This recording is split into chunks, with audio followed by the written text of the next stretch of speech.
వక్ఫ్ board సమస్య పరిష్కారం కావాలంటే కాంగ్రెస్ పార్టీతోనే సాధ్యం అవుతుందని మేడ్చల్ కాంగ్రెస్ అభ్యర్థి వజ్రేష్ యాదవ్ అన్నారు. బోడుపల్ మున్సిపల్ కార్పొరేషన్లోని RNS colony, Maruthi Nagar, NIN colony తదితర కాలనీల వక్ఫ్ బోర్డు సమస్య బాధితులతో సమావేశం ఏర్పాటు చేశారు. గతంలో ఎన్నడూ లేని వక్ఫ్ బోర్డు సమస్య ఈ ప్రభుత్వం వచ్చాకే మొదలైందన్నారు.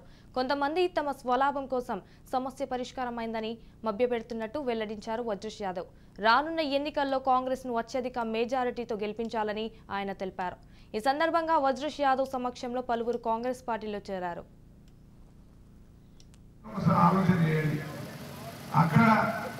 టీఆర్ఎస్ మద్దతుగా సమస్యను పుట్టించింది వాళ్ళు, సమస్యను తెచ్చింది వాళ్ళు.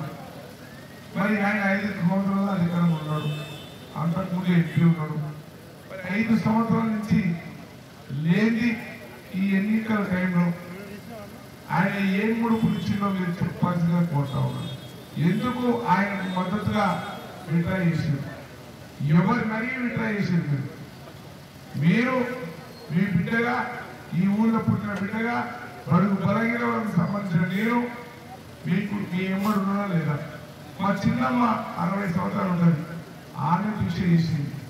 మా మిత్రులు, మా కిషోర్, మా నరసింహరెడ్డి అందరూ కూడా దీక్ష చేసిండు. మరి ఎందుకు మీరు అటువంటి ఆలోచన చేశారు? ఇవాళ మీ దేశ సోదరులందరూ నేను కోరుతా ఉన్నా, పేరు పేరున మా ఎమ్మడి నేను నడవండి. మీరంతా ఒకసారి ఆలోచన చేయండి.